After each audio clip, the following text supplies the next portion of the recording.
Peak Wealth Management proudly presents Finding True Wealth with certified financial planner Nick Hopwood and accredited investment fiduciary Jim Pilot. Nick and Jim believe by making simple, good financial decisions, you can retire with confidence. And now, let's turn it over to your hosts, Nick and Jim.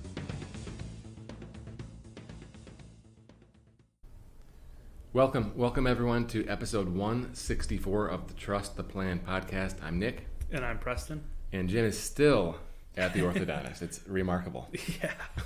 Yeah. I mean, I don't know what kind of work they're doing over there with the braces. But I'm also going to throw out the coffee thing again. It might sound familiar to you, but if you subscribe on YouTube, youtube.com/peakwealthmgmt, and you're one of the first 5 subscribers today, then I'll send you some coffee. Good deal. It's the Peak Organic Blend. It's the sponsor of the show. So we have to support our sponsors. Yeah. Okay. So what is today's topic? Today we're talking about my 2023 financial plan. The GE 23 plan. Okay. So we've been through the Hopwood plan and the Pilot plan. Now it's the PG plan. Yeah. Preston GE. Next week is going to be Patty, I think. She has not agreed to it, but we'll tease it anyway. Yeah. Okay. Yeah. All right. So this is a big year. Actually, let's back up a little bit. So you graduated from Central in 21, right? Yeah. Okay. So you're approaching your 2-year anniversary from school. Right. Kind of flying by or no? Yeah, definitely. Ready to go back to school? No. Ready to keep moving forward? Yeah, I'm excited. Okay. So about 2 years. And so at that point, I think it'll kind of line up with the whole CFP thing.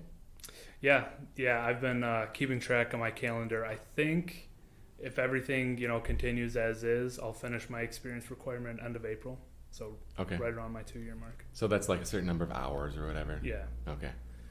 Preston's working like 100 hours a week, but they only give him credit for 40. So I think it's kind of a scam. Yeah. I was a little upset when I found out they only counted 40, to be honest. Right. We're like, can we count the internship hours, right? Can we? Right. They said no, right? Right, yeah. No internship. Yeah, that's BS, if you ask me. Also, if you ask me, the CFP exam is shifted, okay? You didn't have to do a 2-day test, and it wasn't on the same day as the Michigan-Ohio State game. No. All right? I mean, I had to suffer through that.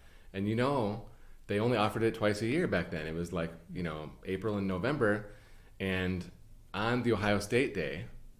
And so I'm like, well, I'm going to miss the game, or I'm going to have to suffer another 6 months. So I made, in hindsight, a fine decision because I passed, right? But it was questionable, right? My friends were like, what are you doing? Yeah. What do you mean? And it was a home game. Anyway, okay. So the CFP will be locked down. Yeah. Okay, excellent. So what else is going on this year? I heard there's some big news. Yeah, so I'm getting married in August. Really excited about that. Okay. So congratulations. Thanks. That'll be a big part of the financial plan for the year, of course. Okay. So what would change? I think there's a lot of obvious things, but what's at the top of the list with before and after financially? Yeah, so before is just padding the bank as much as possible because weddings are expensive. So want to make sure I've got a good emergency fund set aside after we pay for the wedding. And then, of course, there's the honeymoon as well, so got to pay for that too. And then after the wedding, the hope right now is purchase a duplex, start house hacking that, living in one side, renting the other, so the renter would help pay for part of the mortgage. Love it. That's something we're really eyeing for shortly after the wedding, hopefully. All right, so that will be, so your lease is going to be up, and then you're going to be trying to find that duplex. You really are after the duplex, or what about a starter home that can be turned into a rental later on? Yeah, that's something we've considered too.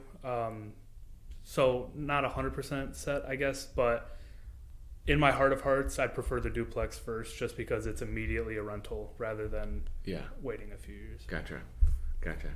Okay.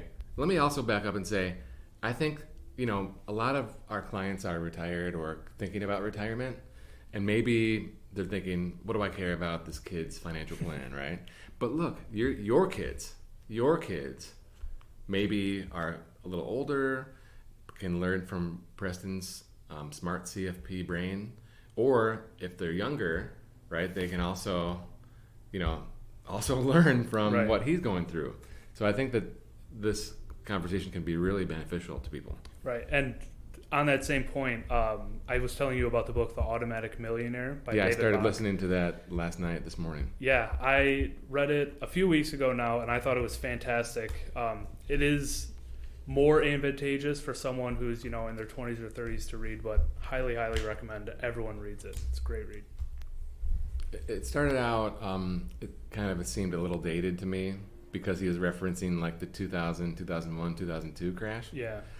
Yeah, so he wrote the book in 2003, and in 2016 he came out with a newer version where he essentially just put in new thoughts within the same old book. Yeah, so. yeah. And so the concept is, right, and actually in the first chapter I think he's talking about a case study where they never made great income, but they lived within their means. They turned their starter home into a rental and paid extra payments on their mortgage and, signed up for the 401 early on, and just everything was on cruise control from the very beginning. Yeah. Yeah. Automatic millionaire. Literally, automatic. They put it all automatic. Yeah. So speaking about that, I know that you've been featured in all the media outlets lately about the spreadsheet you made talking about what it would take for a newly minted college grad, age 22, to get to $1 million nest egg in 20 years. So that's kind of an automatic, concept as well. Yeah. Yeah. Setting it up automatically is great. And the spreadsheet you're talking about, I love spreadsheets. Yeah. I set it up to figure out how much do you need to save each year with, standard historical market returns to reach $1 million within 20 years. And the number is about $18,000 a year.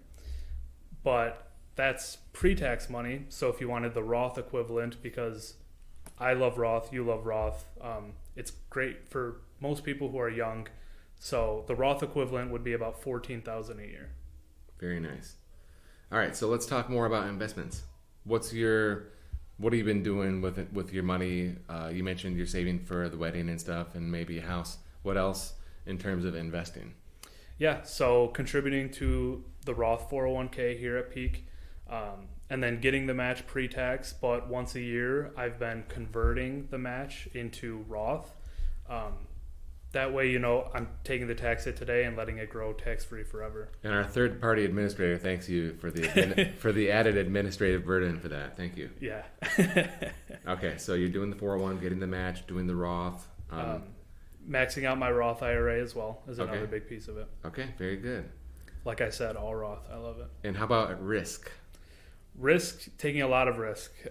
Because I'm young and I know, especially in these retirement accounts, even if I wanted to, I can't touch it for 36 more years at this point. So I'm actually invested in, ETFs to keep the cost lower, but double exposure index ETFs. Not a recommendation. Right. Definitely not a recommendation. Educational purposes only. Right. But in my case, you went off the model. Yeah. In my case, I really like them because I've got such a long time horizon, and I know, like in 2022, I felt a lot of pain because the market was down, and for every 1% the market was down, I lost 2. But I know over time the market's going to be up, and this double exposure is going to help me compound. Well, if you knew the market was going down last year, why would you do double exposure? Just kidding. Yeah. All right. What about debt? So student loans, right? 4 years at Central is not cheap, right? Right. So how are you approaching student loans?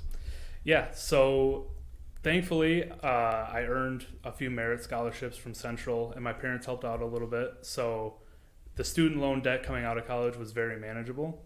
And on top of that, I graduated after they had already paused the interest accruing on loans due to COVID. Due to what? Due to COVID.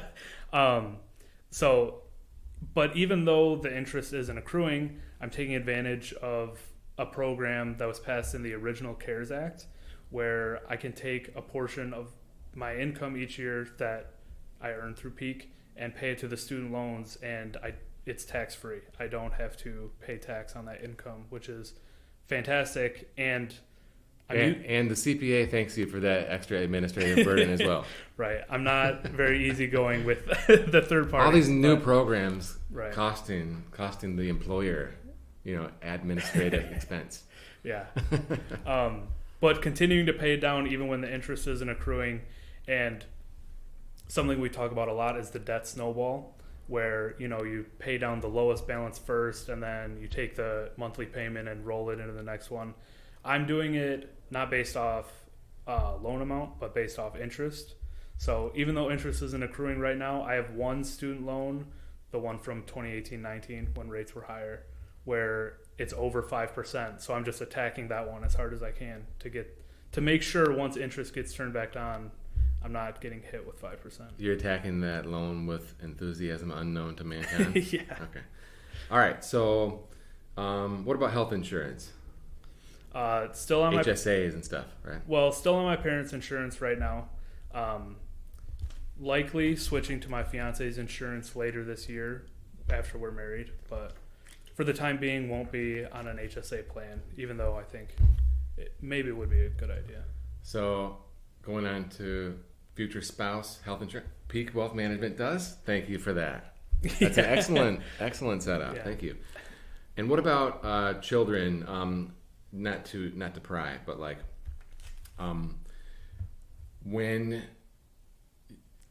if and when you have kids, what do you think about the whole 529 discussion that we talked about last week, right? And as it relates to education goals for the family. Yeah, so that's something me and my fiance still need to talk about as far as how much we'd like to. You got to be on the same page, right? Man, right. But prior to the conversation, I think we're on the same page that we'd like to pay for most of it, have the kid put a little skin in the game, and then maybe we can help pay the loan off afterwards. But want them to have some skin in the game, at least a little. But using the 529 to fund the part that we would fund. Yes, very good. Now, I'm very jaded, okay? Extremely. Mm-hmm. I'm working on it. But I love it. I just I laugh internally when young people say, "What? I can't wait till I'm a dad," or "When I'm a dad, I'm going to do this." And let me just tell you, none of it will happen. Okay. Very little of it. Yeah. Best intentions. Right. Right? Yeah.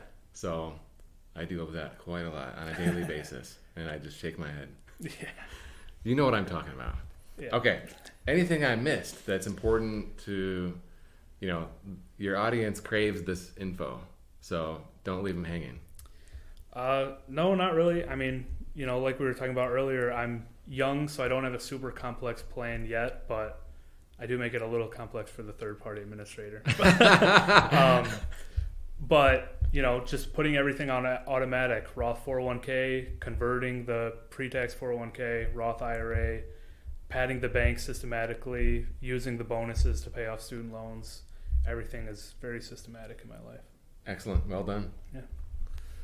Well, hey, if you'd like a second opinion that Preston can offer you, you can reach out at peakwm.com, and we'd love to chat there. Thank you. See you next time. You've been listening to certified financial planner Nick Hopwood and accredited investment fiduciary Jim Pilot on the Finding True Wealth podcast, sponsored by Peak Wealth Management. You can learn more about Peak Wealth Management by visiting peakwm.com or follow on Twitter at nhopwood1.